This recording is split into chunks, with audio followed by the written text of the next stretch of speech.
Hello medicos, myself Urva Thakur. Welcome back to my YouTube channel MLT Learning Station. Today's topic about pathogenesis and lab diagnosis of nocardia. Nocardia के बारे में हम आज सारी बातें जानेंगे कि नोकार्डिया क्या होता है, कौन सी डिसीज़ कॉज करता है और इसका लेबोरेटरी डायग्नोसिस क्या है। तो फ्रेंड्स, सबसे पहले हमें ये जानना होगा कि नोकार्डिया आखिर कौन सा माइक्रो ऑर्गेनिज्म है, बैक्टीरिया है, वायरस है, फंगाई है, पैरासाइट है, क्या है। तो फ्रेंड्स, नोकार्डिया को फंगस के रूप में क्लासिफाइड किया गया था, लेकिन अब नोकार्डिया को ट्रू बैक्टीरिया के रूप में पहचाना जाता है। मतलब हम कह सकते हैं कि नोकार्डिया एक फंगस भी है और एक बैक्टीरिया भी है। अगर से आपको कोई पूछे कि क्या नोकार्डिया एक फंगस है, तो आप संकोच मत करिए और सीधे सीधे आंसर दे दीजिए, हाँ नोकार्डिया एक फंगस है। और अगर से आपको कोई पूछे कि क्या वो बैक्टीरिया है, तो आप कहिए कि हाँ कि वो बैक्टीरिया भी है। पहले वहाँ फंगस के रूप में क्लासिफाइड किया गया था, लेकिन अब उसको ट्रू बैक्टीरिया के रूप में पहचाना जाता है। ठीक है फ्रेंड्स, इतना समझ आया। नोकार्डिया होता है वहाँ ऑरेंज कलर का फिलामेंटस रॉड शेप का बैक्टीरिया होता है, जो नोकार्डियासिस नामक डिसीज़ कॉज करता है। चलिए इसके बारे में फुल डिटेल्स में जानते हैं कि आखिर क्या होता है नोकार्डिया। तो हम इस टॉपिक को स्टार्ट करने से पहले नोकार्डिया के साइंटिफिक क्लासिफिकेशन के बारे में जान लेते हैं।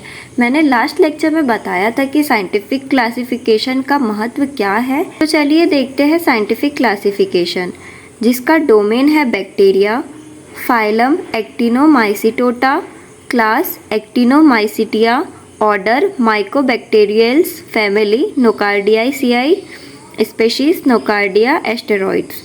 इसका सीक्वेंस आपको जैसा का वैसा बनाए रखना है, इधर उधर मत करना। सबसे पहले डोमेन आएगा, फिर फाइलम आएगा, फिर class, order, family and species. आप इसे आगे पीछे मत करिए और इसको आप उल्टा सीधा बिल्कुल भी याद मत करिएगा, क्योंकि यहाँ एक बहुत इम्पॉर्टेंट और इम्प्रेशन डालने वाला पॉइंट होता है साइंटिफिक क्लासिफिकेशन। ठीक है फ्रेंड्स, तो चलिए बात करते हैं हम इसके इंट्रोडक्शन की।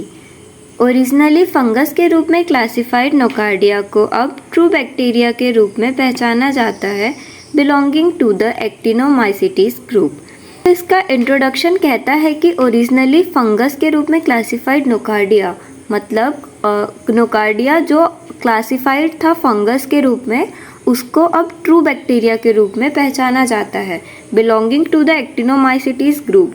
एक्टिनोमाइसिटीज ग्रुप से बिलोंग करता है यह बैक्टीरिया। तो इसके बारे में जानते हैं कि क्या होता है। यह एरोबिक होता है, मतलब ऑक्सीजन की प्रेजेंस में ग्रो करता है। यह ग्राम पॉजिटिव होता है। ग्राम पॉजिटिव का मतलब होता है कि इसको अगर से हम ग्राम स्टेनिंग करते हैं तो ये हमें ग्राम पॉजिटिव शो करता है। इसमें पेप्टाइडोग्लाइकेन की थिक लेयर पाई जाती है और यह स्टेनिंग करने पर ब्लू कलर शो करता है। यह नॉन मोटाइल होता है, मतलब चल फिर नहीं सकता। ब्रांचिंग फिलामेंटस बैक्टीरिया, यह ब्रांच में पाया जाता है और फिलामेंटस होता है बैक्टीरिया। देन इसका साइज जो होता है वह लेस देन 1.5 माइक्रोन मीटर इन डायामीटर का होता है। ठीक है फ्रेंड्स, कैटालेस पॉजिटिव शो करता है, मतलब कैटालेस एक एंजाइम होता है जो कोई कोई बैक्टीरिया के द्वारा प्रोड्यूस होता है। यह बैक्टीरिया कैटालेस प्रोड्यूस करता है, इसीलिए इसको कैटालेस पॉजिटिव कहा गया है। यूरिएस पॉजिटिव होता है और एसिड फास्ट होता है। एसिड फास्ट मतलब इसमें एक एसिड फास्ट की कवरिंग पाई जाती है, जो सिर्फ और सिर्फ जिल निल्सन स्टेन से ही स्टेन हो पाती है। ठीक है फ्रेंड्स, नोकार्डिया जीनस में कम से कम 12 स्वीकृत प्रजातियां हैं। नोकार्डियोसिस एक व्यक्ति से दूसरे व्यक्ति में बहुत कम ही फैलता है। नोकार्डिया बैक्टीरिया किसी भी अंग को इन्फेक्टेड करने के लिए पास के टिश्यू या ब्लड स्ट्रीम के माध्यम से फैलता है। तो फ्रेंड्स, नोकार्डिया क्या करता है कि नोकार्डिया की ना कम से कम 12 स्वीकृत प्रजातियां पाई जाती है, और ये जो कॉज करता है डिसीज़, उसका नाम है नोकार्डियोसिस। जो नोकार्डियोसिस हो जाता है तो वह एक व्यक्ति से दूसरे व्यक्ति में बहुत ही कम फैलता है, मतलब अपना संक्रमण एक व्यक्ति से दूसरे व्यक्ति में बहुत कम फैलाता है। अब नोकार्डिया किसी भी चीज़ को, किसी भी ऑर्गन को इन्फेक्टेड करने के लिए क्या करता है कि उसके पास के टिश्यू में या फिर ब्लड स्ट्रीम के माध्यम से फैलता है। वे आमतौर पर स्किन, किडनी, बोन, मसल्स को इन्फेक्टेड करते हैं और इन्फेक्टेड पार्ट में एब्सेस बन जाते हैं। एब्सेस मतलब मवाद की थैली बन जाती है जिसमें पस का फॉर्म होने लगता है। ठीक है फ्रेंड्स, ये कौन से ऑर्गन को कॉज करेंगे, कौन से ऑर्गन में होगा? ब्रेन, स्किन, किडनी, बोन या फिर मसल को इन्फेक्टेड करते हैं। फिर है नोकार्डिया बैक्टीरिया लंग्स को तब इन्फेक्टेड कर सकते हैं जब वे ब्रीथिंग के थ्रू लिए जाते हैं और जब वे कट या खरोच के माध्यम से स्किन में एंटर करते हैं तो स्किन को इन्फेक्टेड करते हैं। तो फ्रेंड्स, यहाँ पे बताया गया है कि अलग अलग साइट के अकॉर्डिंग यह अलग अलग ऑर्गन को इन्फेक्टेड करते हैं। जैसे अगर से यह लंग्स को इन्फेक्टेड कर रहे हैं तब यह हमें समझ जाना चाहिए कि नोकार्डिया का जो बैक्टीरिया है वह हमने माउथ के थ्रू, ब्रीथिंग के थ्रू इनहेल किया है और यदि वह कट या खरोच के थ्रू अंदर जा रहा है तब वह स्किन को इन्फेक्टेड करेगा। ठीक है फ्रेंड्स, तो नोकार्डिया को एक अवसरवादी संक्रमण माना जाता है क्योंकि यह वीक इम्यूनिटी वाले पर्सन में होता है। मतलब कि नोकार्डिया जो है वह एक अवसरवादी संक्रमण है। अवसरवादी संक्रमण मतलब जैसे मान लीजिए कि आपको कोई डिसीज़ है या फिर ओल्ड एज में या फिर इन्फेंट में, यहाँ क्या करते हैं कि उसकी इम्यूनिटी कम हो जाने पर यहाँ उसको उस संक्रमण को अवसर मिल जाता है कि नहीं, इसकी इम्यूनिटी वीक हो गई है, अब ये मेरा कुछ नहीं बिगाड़ सकता, मैं इस पर्सन को ईजिली इन्फेक्टेड कर दूंगा।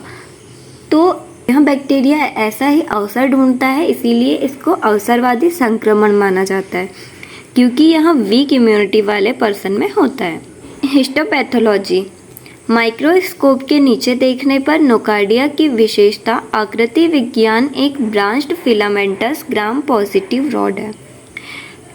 इसके हिस्टोपैथोलॉजी सेक्शन को देखने पर यहाँ नोकार्डिया ब्रांच में पाया जाता है, फिलामेंटस होता है और ग्राम पॉजिटिव रॉड की तरफ शो होता है। नोकार्डिया के स्टेन पर एक्टिनोमाइसिस से मिलती जुलती हो सकती है। नोकार्डिया एक बाध्य एरोब है जो एसिड फास्ट स्टेनिंग पर कमजोर पॉजिटिव स्टेन करता है। अब यह परंपरागत कार्बन फ्यूजन स्टेनिंग के बाद वीक एसिड फास्ट होता है और सेल वॉल में माइकोलिक एसिड की प्रेजेंस के कारण संशोधित एसिड फास्ट स्टेन पॉजिटिव होता है। इसके हैबिटेट जान लेते हैं कि यहाँ कहाँ कहाँ ग्रो करता है, मतलब कहाँ कहाँ पाया जाता है। The environment typically standing water, soil and plants. तो फ्रेंड्स, नोकार्डिया का जो बैक्टीरिया है वह वाटर में भी पाया जा सकता है, सॉइल में भी पाया जा सकता है एंड प्लांट्स में भी पाया जा सकता है।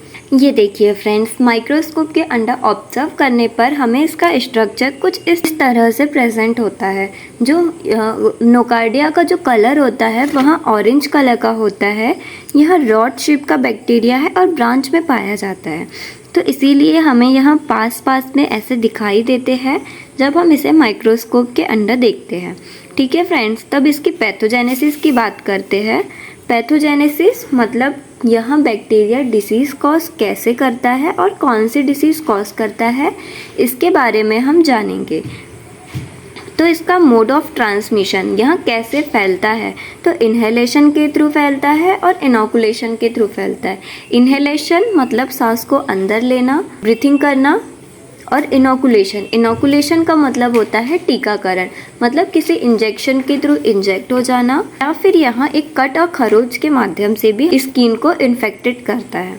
अब इसके clinical infection, 3 types of skin infection, मतलब नोकार्डिया 3 टाइप से स्किन इन्फेक्शन कॉज करता है, जिसमें है माइसिटोमा। माइसिटोमा जो होता है वह सुपरफिशियल माइकोसिस कराता है, स्किन की ऊपरी सतह पर यह इन्फेक्शन को कॉज करता है। सेकेंड है लिम्फोक्यूटेनियस इन्फेक्शन और स्किन एब्सेस और सेल्यूलाइटिस। यह 3 टाइप्स के स्किन इन्फेक्शन हैं जो नोकार्डिया कॉज करता है। व्यक्ति में जिनकी इम्यूनिटी वीक होती है इन्फेक्शन का कारण बनती है। Nocardia can cause invasive pulmonary infection. This typically cause pneumonia, lungs abscess with cavity formation, lungs nodules और इम्पाइमा। मतलब नोकार्डिया जो है वह पल्मोनरी इन्फेक्शन को कॉज करता है और पल्मोनरी इन्फेक्शन में यह निमोनिया कॉज कर सकता है, lungs abscess with cavity formation, lungs nodules और इम्पाइमा कॉज करता है। ठीक है फ्रेंड्स।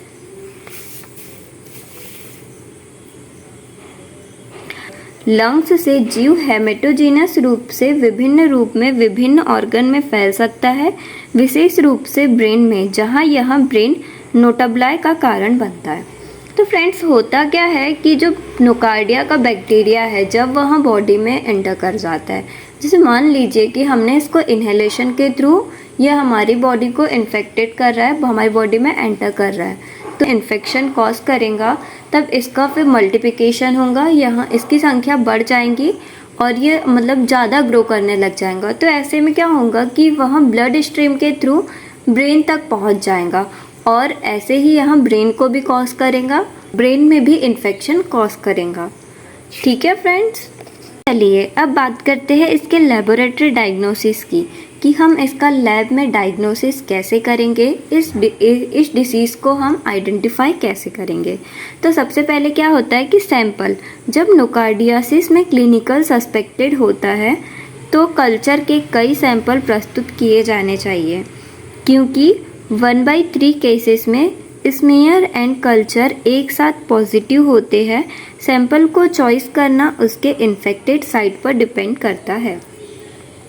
मतलब इसमें यह बताया गया है कि सैंपल का कलेक्शन उसकी डिसीज़ के अकॉर्डिंग किया जाता है। जैसे मैंने कुछ टाइम पहले बताया था कि यह लंग्स को भी इन्फेक्टेड करता है, ब्रेन को भी इन्फेक्टेड करता है एंड स्किन को भी इन्फेक्टेड करता है। तो जिस जगह पर इसका डिसीज़ है उसके अकॉर्डिंग हमें सैंपल को कलेक्ट कर लेना चाहिए।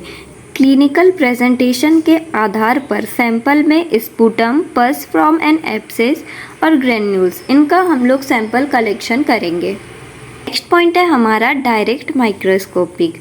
यदि एक्टिनोमाइसिटोमा सैंपल में ग्रेन्यूल्स दिखाई देते हैं तो ग्राम पॉजिटिव फिलामेंटस बेसिलाई की प्रेजेंस की जांच करने के लिए ग्रेन्यूल्स को सलाइन में धोया जाना चाहिए। मतलब इसमें क्या बताया गया है कि यदि एक्टिनोमाइसिटोमा सैंपल में, इसके नोकार्डियोसिस के सैंपल में अगर से हमें ग्रेन्यूल्स दिखाई देते हैं, मतलब वहाँ पे ऐसे छोटे छोटे बॉवल्स बन जाती है। ग्रेन्यूल्स उसी को बोलते हैं, बॉवल्स बोल लो या फिर उसे छोटे छोटे सी बॉल्स भी बोल सकते हो आप अपने समझने के लिए, नहीं तो लिखना तो ग्रेन्यूल्स ही है। ग्रेन्यूल्स दिखाई देते हैं तो इसको ग्राम पॉजिटिव फिलामेंटस बेसिलाई की प्रेजेंस की जांच करने के लिए ग्रेन्यूल्स को सलाइन में धोया जाना चाहिए। अब क्या करेंगे कि इसको 10% KOH में इमल्सिफाइड किया जाना चाहिए। देन उसके बाद 2 स्लाइड के बीच क्रश करना चाहिए एंड ग्राम स्टेन करके ग्राम पॉजिटिव फिलामेंटस बेसिलाई की प्रेजेंस का पता लगाना चाहिए। सीधे सीधे हम बताएं तो इसमें क्या हो रहा है कि इसको 10% KOH में इमल्सिफाइड कर रहे हैं, उसमें डिप करके रख रहे हैं। देन उसके बाद उस सैंपल से स्लाइड प्रिपेयर कर रहे हैं और फिर उस स्लाइड को प्रिपेयर करने के बाद हम उसको माइक्रोस्कोप के अंडर ऑब्जर्व करेंगे। ठीक है फ्रेंड्स, तो हम उसको माइक्रोस्कोप के अंडर ऑब्जर्व करेंगे। अब ऑब्जर्व क्या करेंगे हम लोग कि उसका वह कौन सा कलर शो कर रहा है, वह ब्रांच्ड है या नहीं है, वह फिलामेंटस है या नहीं है, इन सब के बारे में हम उसके स्ट्रक्चर के बारे में जानेंगे माइक्रोस्कोपिक करके। अब नेक्स्ट है हमारा Gram staining. Gram staining Brown Brenn modification. Brown Brenn modification Gram positive branching या पार्टिली ब्रांचिंग की प्रेजेंस फिलामेंटस बेसिलाई अक्सर बीडेड उपस्थिति के साथ एक्टिनोमाइसिटीज की प्रेजेंस का सजेशन देती है। ग्राम स्टेनिंग करने पर यह ग्राम पॉजिटिव ब्रांचिंग या पार्टिली ब्रांचिंग की प्रेजेंस, फिलामेंटस बेसिलाई की प्रेजेंस अक्सर बीडेड की उपस्थिति के साथ एक्टिनोमाइसिटीज की प्रेजेंस का सजेशन देती है। मतलब हम नोकार्डियोसिस बैक्टीरिया को आइडेंटिफाई करने के लिए हम उसमें ग्राम स्टेनिंग करेंगे। Then modified acid fast staining भी करते हैं, जिसमें क्या होता है कि नोकार्डिया पार्टिली रूप से एसिड फास्ट होते हैं और मॉडिफाइड एसिड फास्ट स्टेनिंग विधि डीकलराइजर के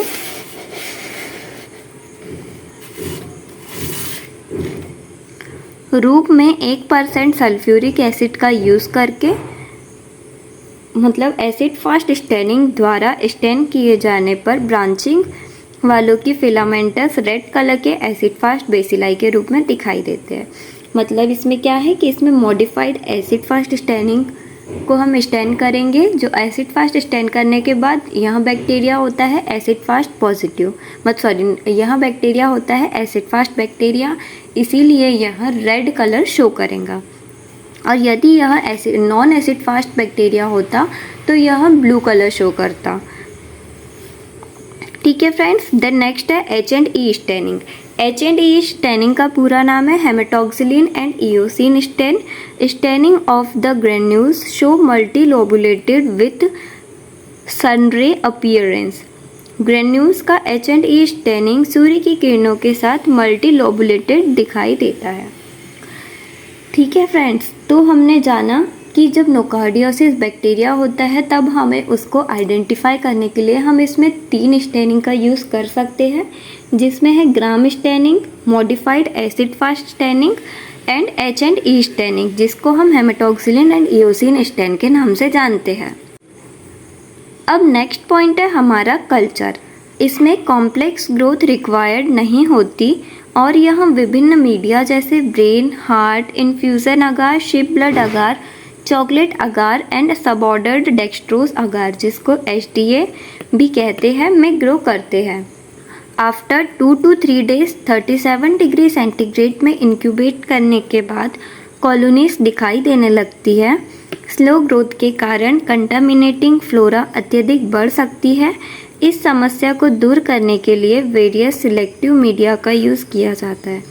नोकार्डिया को आइसोलेट करने के लिए बफर्ड यीस्ट एक्सट्रैक्ट, जिसमें पॉलीमाइक्सिन एंड वेनकोमाइसिन होता है, क्लोरामफेनिकल के साथ Sabouraud dextrose agar, paraffin bait technique, buffered charcoal yeast extract अगार।